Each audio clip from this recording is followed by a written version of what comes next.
Hello everyone, welcome to my YouTube channel Meenakshi maths classes. आज इस video में हम करेंगे क्वेश्चन नंबर 2। और ये जो क्वेश्चन नंबर 2 है वो आपका चैप्टर नंबर 11 है, transversal and pair of lines. Worksheet 3 का क्वेश्चन नंबर 2 है। इजी क्वेश्चन है। Give 3 examples of parallel lines from your environment. आपको अपने एनवायरनमेंट में आपके आसपास से ही देख के आपको एग्जांपल्स देने हैं और वो मुझे यहाँ लिख देने हैं। तो देखो, मैंने आपको बताया था कि आपकी नोटबुक की जो ये लाइंस होती हैं, ठीक है, वो आपकी कैसी होती हैं, पैरेलल। तो हम पहला लिखेंगे इसमें लाइंस ऑफ नोटबुक, ठीक है। दूसरा क्या आ जाएगा, जैसे मान लीजिए आपका जो मान लीजिए आप ये क्योंकि अभी मेरे पास बोर्ड नहीं है तो मुझे आपको एग्जांपल से बताना पड़ेगा। आपका जैसे मान लीजिए कि ये क्या है, आपका ब्लैक बोर्ड है मान लीजिए आपकी क्लास में, ठीक है। तो आप इसकी देखोगे, ये लेफ्ट साइड और ये राइट साइड ये कैसी होती हैं, पैरेलल।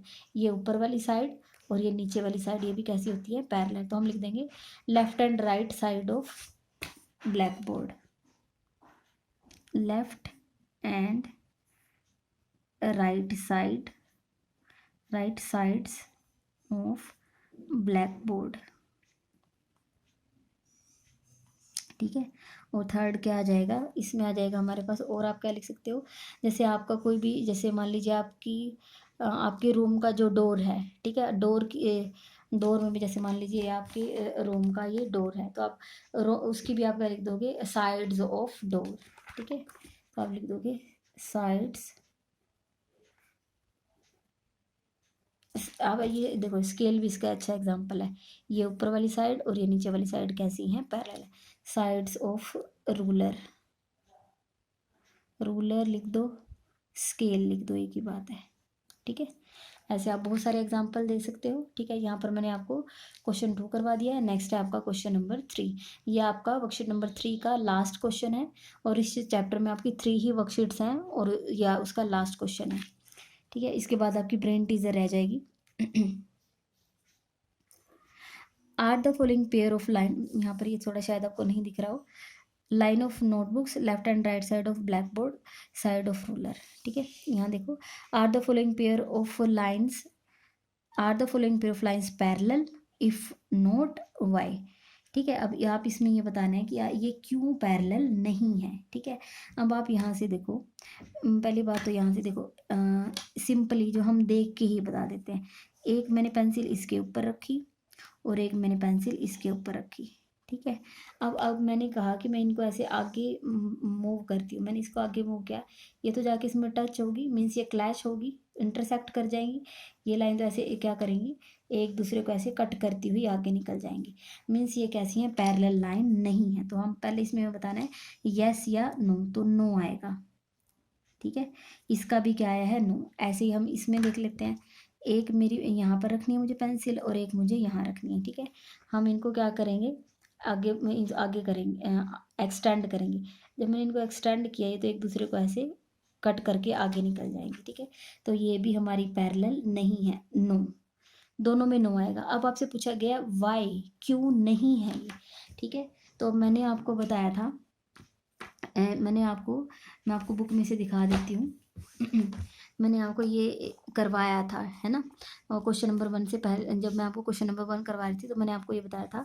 उसमें क्या था, the perpendicular distance between two parallel line is same everywhere. वो डिस्टेंस क्या होता है, हर जगह सेम होता है, परपेंडिकुलर डिस्टेंस, ठीक है। अब परपेंडिकुलर डिस्टेंस क्या कहते हैं, परपेंडिकुलर वो होता है जो 90 डिग्री का एंगल बनाए, ठीक है। मीन्स यहाँ पर हमें क्या करना है, 90 डिग्री का एंगल बनाने वाली, ठीक है। तो मैं यहाँ पर 90 डिग्री का एंगल बना देती हूँ इस पॉइंट पर, ठीक है। यहाँ पर मैंने ऐसे कर दिया, ये सिर्फ आपको समझाने के लिए। देखो, ये मैं स्केल और इन दोनों का इकट्ठा यूज़ कर लेती हूँ। यहाँ 90 मुझे पता है, 90 वाली लाइन इस तरीके से है, ठीक है। तो मैं यहाँ इन दोनों की हेल्प से इकट्ठा यहीं पर ऐसे ही बना दूँगी, ठीक है। यहाँ पर इस पॉइंट पर ये बना है आपका, ठीक है, ऐसे, क्लियर है। अगर आपको वहाँ प्रोटेक्टर का यूज़ नहीं कर रहे तो ये सेट स्क्वायर का यूज़ कर सकते हैं। शायद में भी आपने इनका यूज़ नहीं किया हो, मैं आपको बता देती हूँ उनको यूज़ कैसे करते हैं। आप अपने एक सेट स्क्वायर को ऐसे यहाँ फिक्स करो, ठीक है। और दूसरे को जब आप इसके ऊपर ऐसे यहाँ पर ऐसे करते हो तो ये आपका यहाँ पर क्या कौन से यहाँ पर आपका ये वाला जो सेट स्क्वायर होता है यहाँ पर जहाँ मिले होते हैं यहाँ पे आपका 90 डिग्री का बन होता है। तो अगर आपको कहीं परपेंडिकुलर ड्रॉ करना हो तो आप इसकी हेल्प से इजीली कर सकते हो। आप किसी भी एक लाइन पर अपना एक सेट स्क्वायर की एक साइड को फिक्स करो, ठीक है। आपने यहाँ फिक्स कर दिया, ठीक है। कोई भी ये पॉइंट मैंने ए लिया था, यहाँ पॉइंट मैं बी ले रही हूँ, यहाँ पॉइंट मैं सी ले रही हूँ, ठीक है। मैंने यहाँ इस बी पॉइंट पर, अब मैं बी पॉइंट के ऊपर क्या करूँगी, मैं आपको थोड़ा जूम करके दिखाती हूँ, शायद आपको क्लियर ना हो रहा हो, ठीक है। यहाँ पर ये जो लाइन है इस पर मैंने सेट स्क्वायर ये यहाँ पर ऐसे फिक्स किया। अब आप अपना दूसरे वाला ले लो, ठीक है। इसको यहाँ आप इस तरीके से फिक्स करोगे, इसके साथ बिल्कुल यहाँ पर इसके साथ ज्वाइन करना है, ठीक है। दोनों बिल्कुल एक साथ मिल जाने चाहिए, ठीक है। मिल गया यहाँ पर, ठीक है। देखो आपको मैंने दोनों जुड़े हुए नजर आ रहे होंगे। अब आपको इस पॉइंट पर बनाना तो आप इसी पॉइंट पर इसको फिक्स करोगे यहाँ पर, ठीक है। ये देखो आ गया ना, हम यहाँ पर बिल्कुल इस पॉइंट पर अगर आप यहाँ पर एक ऐसे इस तरीके से यहाँ लाइन सेगमेंट ड्रॉ करोगे तो ये यहाँ पर क्या होगा, परपेंडिकुलर है, ठीक है। अब यहाँ पर इस सी पॉइंट पर भी कर लो, ठीक है। तो यहाँ पर इस सी पॉइंट पर भी मैं यहाँ पर मैंने ये कर दिया, ये परपेंडिकुलर्स है यहाँ पर, ठीक है। अब आप देखो इन दोनों लाइनों के बीच में जो यहाँ पर भी ऐसी है 90 का सिंबल बनाओ, ठीक है। ये क्या है, परपेंडिकुलर है।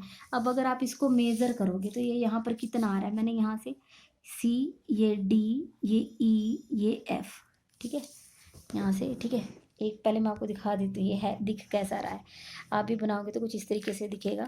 तो मैं यहाँ से ए और डी को मेज़र करती हूँ, मैंने इनको मेज़र किया तो ये मेरा आया है 2.2, आपका कम ज़्यादा हो सकता है, 2.2 सेंटीमीटर। ई और बी को मैंने मेज़र किया तो ये मेरा आ रहा है 1.8 सेंटीमीटर। मैं एफ़ और सी इसको मेज़र कर दी तो ये तो आया मेरा 1.5, ठीक है, 1.5 सेंटीमीटर।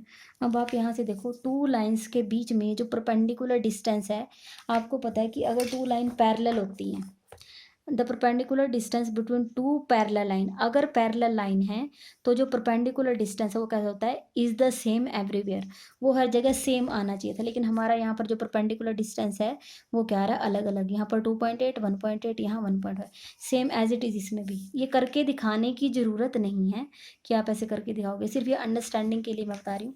यहाँ पर जो हमारा परपेंडिकुलर डिस्टेंस है वो क्या आ रहा है, सेम नहीं आ रहा है। अगर सेम आता तो लाइन्स कैसी होती, पैरेलल। अब सेम नहीं आ रहा है परपेंडिकुलर डिस्टेंस तो हमारी लाइन क्या आएंगी, पैरेलल नहीं आएंगी। हम रीजन क्या लिखेंगे, the perpendicular distance between them is not same everywhere, ठीक है।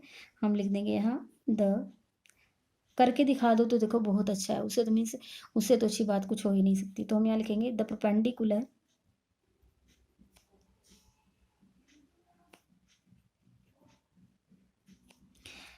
Perpendicular distance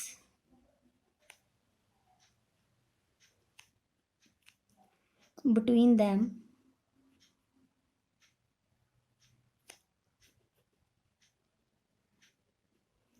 is not same everywhere।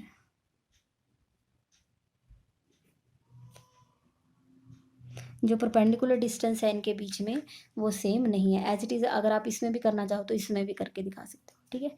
अगर आपको वीडियो पसंद आई है तो आप वीडियो को लाइक करें, मेरे चैनल को सब्सक्राइब करें और अपने फ्रेंड्स के साथ शेयर जरूर करें। इस चैप्टर की जितनी भी वीडियोस हैं उनकी प्लेलिस्ट का लिंक और पीडीएफ का लिंक मैं आपको डिस्क्रिप्शन में दे दूँगी, आप वहाँ से ज़रूर देखें और वहाँ से हेल्प ज़रूर लें। Thank you so much.